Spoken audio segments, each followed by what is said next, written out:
بسم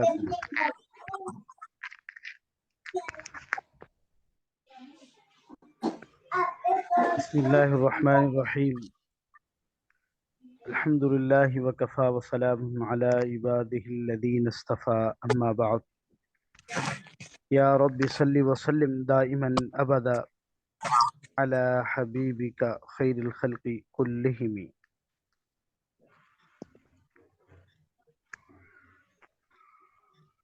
کل ہم نے کچھ باتیں کی آپ سرکار دو عالم صلی اللہ علیہ وآلہ وسلم کی خوبصورت اور مبارک زندگی کے حوالے سے کہ آپ سرکار دو عالم صلی اللہ علیہ وسلم کی زندگی کو دو حصوں میں تقسیم کیا گیا۔ ایک زندگی مکی دور پر مشتمل اور دوسری زندگی مدنی دور پر مشتمل ہے۔ تو آپ صلی اللہ علیہ وسلم کی یہ مکی جو زندگی ہے اس کو بھی دو حصوں میں تقسیم کیا گیا۔ ایک وہ دور تھا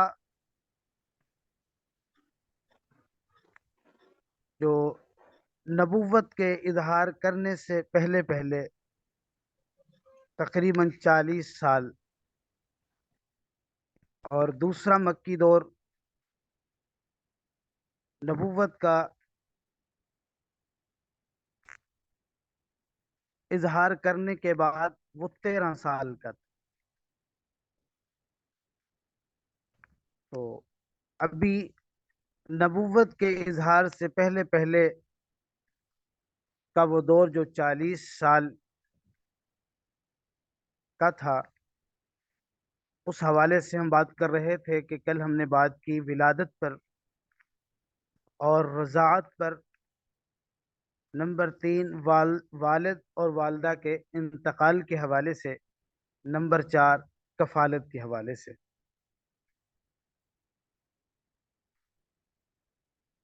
تو مختصراً خلاصہ میں دوبارہ عرض کر دوں کہ آپ سرکار دو عالم صلی اللہ علیہ وسلم جب دنیا میں تشریف لائے تو آپ کے والد محترم کا سایہ سر سے اٹھ چکا تھا، گویا کہ آپ یتیم پیدا ہوئے۔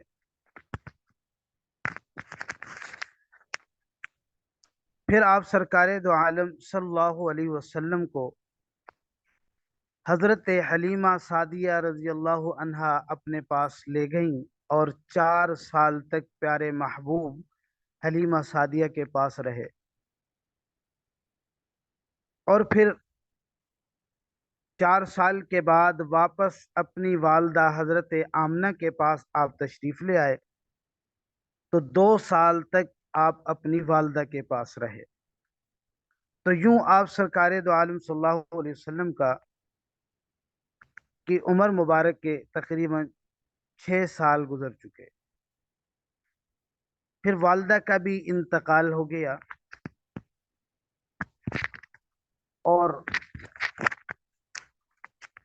پھر آپ اپنے دادا عبد المطلب ان کی کفالت میں چلے گئے اور 2 سال تک اپنے دادا کے ساتھ رہے۔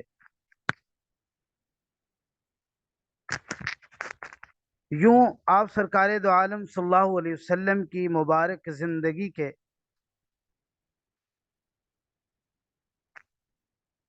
8 سال گزر گئے۔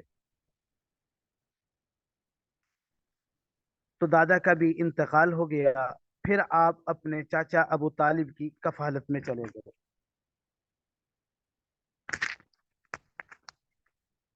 اور حضرت ابو طالب انہوں نے آپ سرکار دو عالم صلی اللہ علیہ وسلم کی اپنے اولاد سے بھی بڑھ چڑھ کر دیکھ بھال کی، اور یوں اس طریقے سے آپ سرکار دو عالم صلی اللہ علیہ وسلم ابو طالب کی کفالت میں پرورش پا رہے ہیں۔ تو آج کا ہمارا جو یہ تو کل کا تھا کہ ولادت، رضاعت، والد اور والدہ کا انتقال اور کفالت، یہ 4 پوائنٹس میں نے ان پر بات کی تھی۔ آج 3 پوائنٹس پر ہم بات کریں گے۔ ایک، شام کا سفر، نمبر 2 جنگ حرب فجار، اور نمبر 3 حلف الفضول۔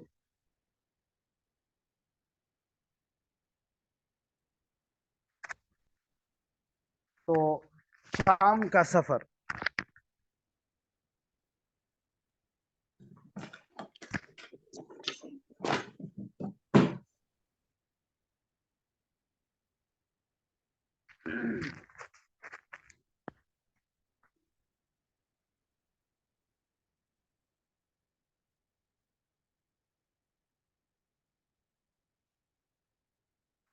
حضرت ابو طالب ایک تاجر تھے اور تجارت کی غرض سے شام جانے کا ارادہ کیا۔ تو آپ سرکار دو عالم صلی اللہ علیہ وسلم نے بھی ساتھ جانے کا شوق ظاہر فرمایا۔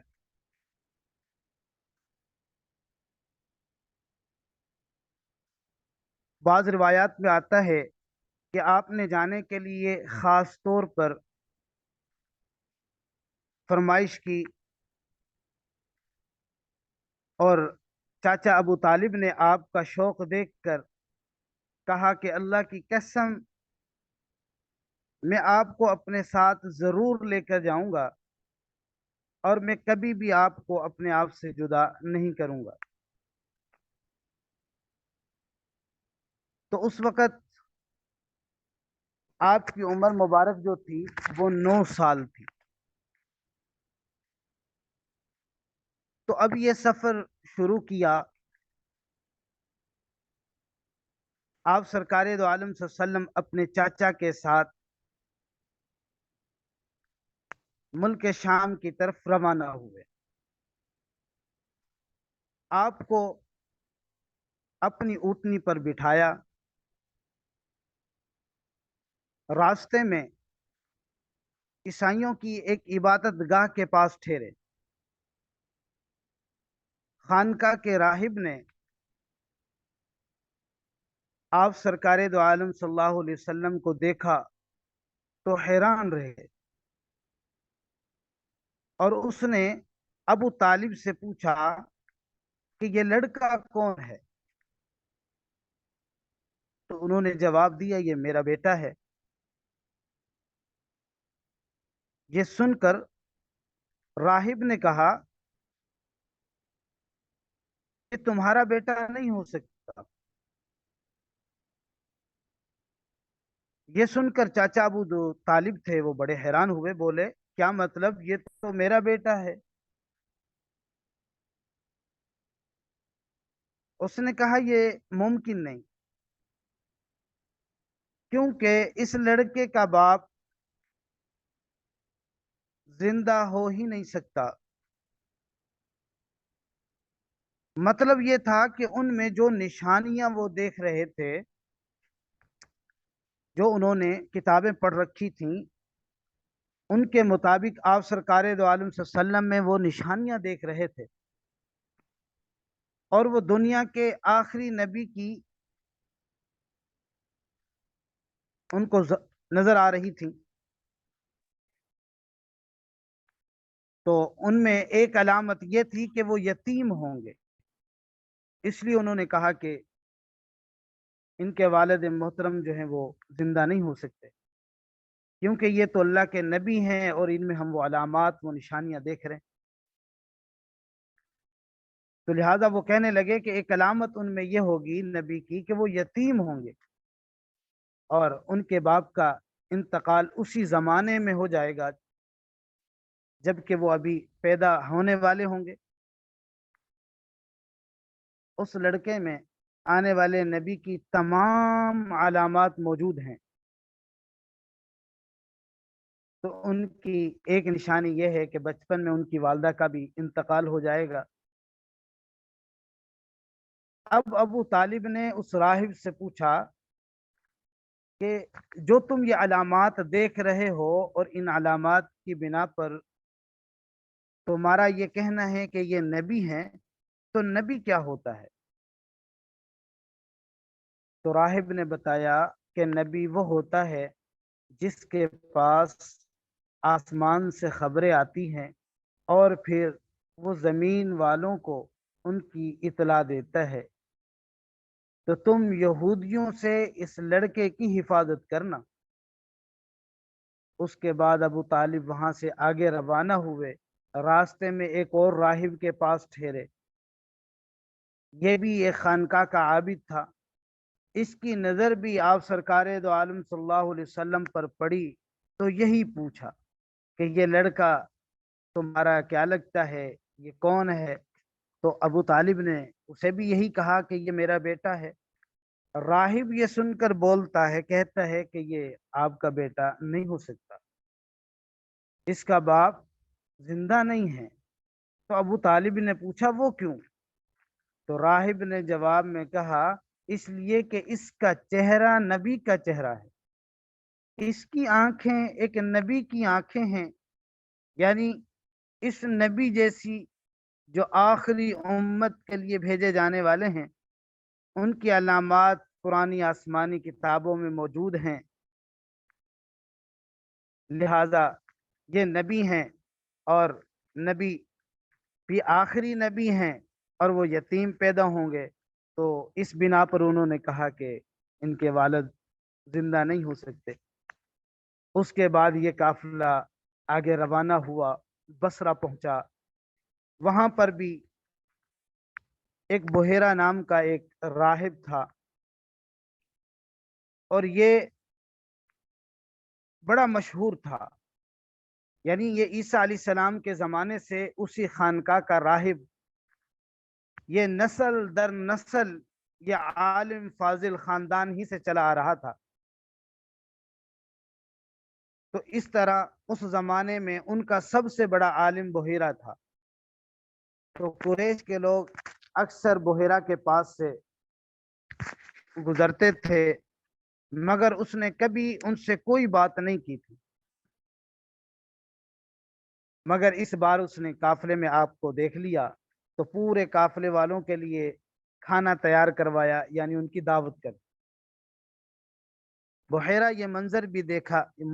نے یہ منظر دیکھا، نبی کریم صلی اللہ علیہ وسلم پر ایک بادل سایہ کیے ہوئے ہیں، اور جب یہ قافلہ ایک درخت کے نیچے آ کر ٹھہرا تو اس نے دیکھا کہ بدلی کی طرف کہ وہ آپ پر سایہ کیے ہوئے ہے،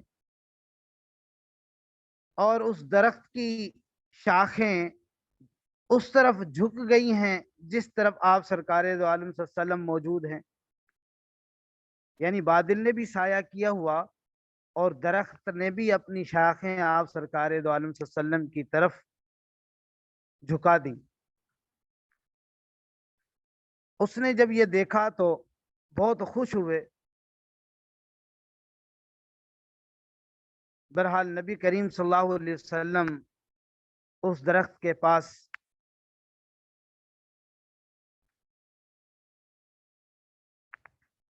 کیونکہ اصل میں ہوا یہ تھا کہ یہ جو درخت تھا تو قافلے والوں نے جس طرف سایہ تھا پہلے سے وہ جگہ اس جگہ میں جا کر بیٹھ گئے تھے، اور آپ سرکار دو عالم صلی اللہ علیہ وسلم کے لیے کوئی سایہ والی جگہ نہیں ملی تھی۔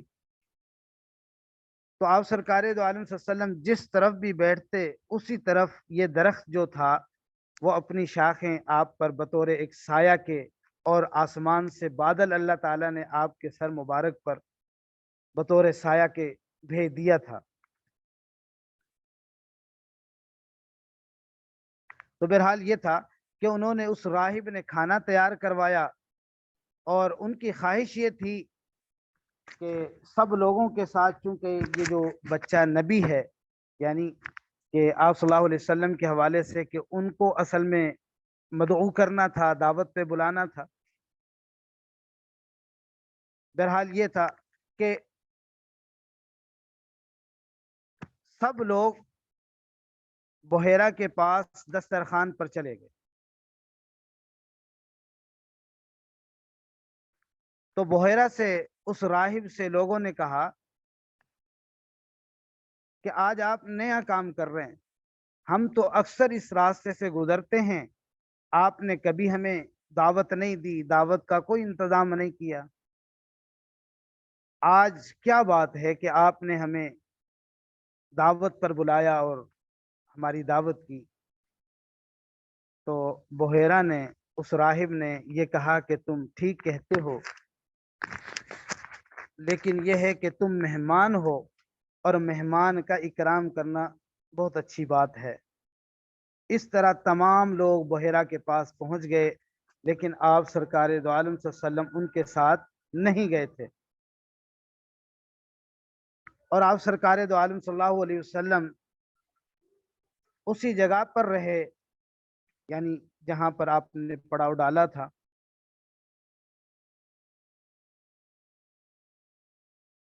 تو میں کہ آپ کو قافلے کے ساتھ اس لیے نہیں لے جایا گیا کہ ایک تو آپ کم عمر تھے، اور آپ وہیں درخت کے نیچے بیٹھ گئے، اور ادھر بحیرہ نے لوگوں کو دیکھا کہ ان میں سے کسی میں اسے وہ صفت نظر نہ آئی جو آخری نبی کے بارے میں اسے معلوم تھی، نہ ان میں سے کسی پر وہ بدلی نظر آئی، بلکہ اس نے عجیب بات دیکھی کہ وہ بدلی وہیں پڑاؤ کی جگہ پر ہی رہ گئی تھی۔ اس کا صاف مطلب یہ تھا کہ بدلی وہی ہے جہاں اللہ کے رسول ہیں۔ تب اس نے کہا کہ اے قریش کے لوگوں، میری دعوت سے آپ میں سے کوئی بھی پیچھے نہیں رہنا چاہیے۔ اس پر قریش والوں نے کہا اے بحیرہ، جن لوگوں کو آپ کی اس دعوت میں لانا ضروری تھا ان میں سے تو کوئی پیچھے نہیں رہا، ہاں ایک لڑکا رہ گیا ہے جو سب سے کم عمر ہے۔ تو تب بولا وہ بحیرہ کہ مہربانی فرما کر اسے بھی آپ بلا کر لائیں، یہ تو اچھی بات نہیں ہے کہ آپ میں سے ایک رہ جائے۔ تو میں نے اسے آپ لوگوں کے ساتھ دیکھا تھا، تب ایک شخص گیا اور آپ کو ساتھ لے کر بحیرہ کی طرف روانہ ہوئے، تو اس وقت وہ بدلی، وہ بادل جو تھا آپ کے ساتھ ساتھ چل رہا تھا، اور تمام راستے اس نے آپ پر سایہ کیا ہوا تھا۔ بحیرہ نے یہ منظر صاف دیکھا، اور وہ اب آپ کو اور زیادہ غور سے دیکھ رہا تھا، اور آپ کے جسم مبارک میں وہ علامات تلاش کر رہا تھا جو ان کی کتب میں موجود تھی۔ جب لوگ کھانا کھا چکے اور ادھر ادھر ہو گئے، تب بحیرہ آپ کے پاس آیا اور بولا کہ میں لات اور عزا کے نام پر آپ سے چند باتیں پوچھنا چاہتا ہوں، جو میں آپ نے فرمایا پوچھے۔ اس کی بات سن کر آپ نے فرمایا لات اور عزا کے نام پر مجھ سے کچھ نہ پوچھو، اللہ کی قسم مجھے سب سے زیادہ نفرت انہی سے ہے، یعنی بتوں سے۔ تو بحیرہ بولا اچھا تو پھر اللہ کے نام پر بتائیں جو میں پوچھنا چاہتا ہوں۔ تو آپ نے فرمایا پوچھو کیا پوچھنا چاہتے ہو۔ اس نے بہت سے سوالات کیے اور آپ کی عادت مبارکہ کے بارے میں پوچھا، تو اس نے آپ کی کمر پر سے کپڑا ہٹا کر مہر نبوت کو دیکھا، وہ بالکل ایسی ہی تھی جیسا کہ اس نے اپنی کتابوں میں پڑھا تھا۔ اس نے فوراً مہر نبوت کی جگہ کو بوسہ دیا، اور قریش کے لوگ یہ سب دیکھ رہے تھے اور حیران ہو رہے تھے۔ آخر لوگ کہے بغیر نہ رہ سکے، یہ راہب محمد صلی اللہ علیہ وسلم میں بہت دلچسپی لے رہا تھا، شاید اس کے نزدیک ان کا مرتبہ بہت بلند تھا۔ اور ادھر نبی کریم صلی اللہ علیہ وسلم سے بات چیت کرنے کے بعد بحیرہ ابو طالب کی طرف آیا اور بولا کہ یہ لڑکا آپ کا کیا لگتا ہے؟ ابو طالب نے کہا یہ میرا بیٹا ہے۔ اس بحیرہ نے کہا نہیں، یہ تمہارا بیٹا نہیں ہو سکتا، کیونکہ ان کے والد محترم جو ہیں وہ دنیا سے رخصت ہو چکے ہوں گے، کہ ہماری کتابیں یہی کہتی ہیں ابو طالب کو یہ سن کر حیرت ہوئی، پھر انہوں نے کہا دراصل یہ میرے بھائی کا بیٹا ہے، یعنی بھتیجا ہے، تو ان کا باپ کہاں ہے؟ تو آپ نے فرمایا کہ وہ تو فوت ہو چکے ہیں، ان کا انتقال ہو چکا ہے۔ اور اس وقت انتقال ہوا کہ جب یہ پیدا بھی نہیں ہوئے تھے، تو یہ سن کر بحیرہ جو ہے وہ بول اٹھا، ہاں یہ بات صحیح ہے، اور ان کی والدہ کا کیا ہوا؟ تو فرمایا کہ ان کا بھی ابھی تھوڑے عرصے پہلے ہی انتقال ہوا ہے۔